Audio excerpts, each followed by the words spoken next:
We'll be reporting on 4 additional cases of the coronavirus here in Illinois, bringing our total case count to 11. Our public health departments will provide an update in a few moments on these 4 cases and the 7 that were previously announced over the last 5 weeks. Today, I would like to discuss our broader response to the coronavirus in Illinois.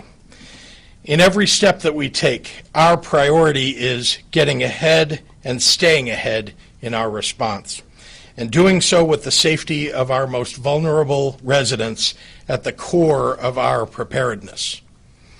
That is why today, in the next phase of our continued effort to stay ahead of these changing circumstances, I am formally announcing a disaster proclamation for Illinois, our version of a state of emergency.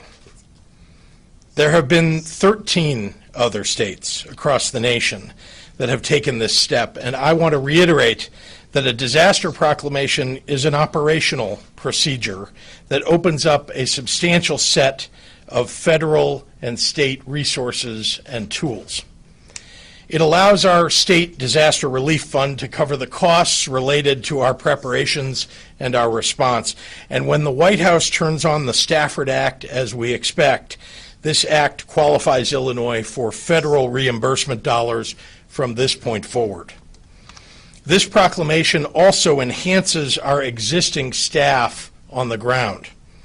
It allows us to assemble and to deploy mobile support teams of first responders and public health officials to address new issues as they arise. And it allows us to request additional medical experts and on-the-ground support from federal agencies like the CDC and FEMA.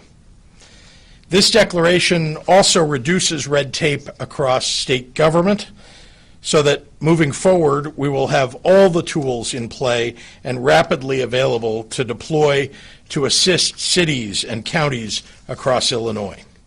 It strengthens the ability of IEMA and IDPH to coordinate state resources through the activation of the State Emergency Operations Center, which provides decision makers from every state agency with more formal roles in the deployment of our resources to address coronavirus. Already, we have an interagency strategic planning cell dedicated to ensuring our emergency plans are up to date. The Operations Center fortifies that work. To be clear, this declaration will build on an already robust response that has been developed over many months and is well underway. We have one of the strongest public health systems in the nation, and we were among the first states able to test for COVID-19 because we knew to press for that capability. And now we have 3 testing labs in Chicago, in Springfield, and in Carbondale, all with the ability to run tests. These state labs meet our current need, and we anticipate commercial expansion this week to meet demand for widespread testing. Additionally, to gather more data about the state of COVID-19 in Illinois and in the United States, we are now running voluntary surveillance testing at 15 hospitals statewide, 7 hospitals in Cook County, 3 hospitals in other areas of northern Illinois, 3 hospitals in central Illinois, and 2 hospitals in southern Illinois to monitor the presence of the virus in our communities. I want to emphasize that this is a statewide response with robust preparations and deployment of resources in southern, central, and northern Illinois. In a few moments, the experts standing with me today will further elaborate on the preparations that we're taking at the federal, state, county, and local levels, as well as reiterate what the general public should be doing. But I want to leave you with a few final thoughts. I know that this is a difficult time for people as we try to understand and respond to something this new. It's reasonable to feel apprehension. I want folks to understand this is going to affect your daily life. But know that your city, your county, and your state officials are working hard to stay ahead of this. and to give you all the facts as soon as we know them. Starting tomorrow, my administration will begin offering a daily press conference on the current state of our response to COVID-19. We will continue to communicate with you regularly, responsibly, and honestly as we move forward. Remember that there are things that you can do to help yourselves, your family, and your community. As your governor, I'm asking you to do them.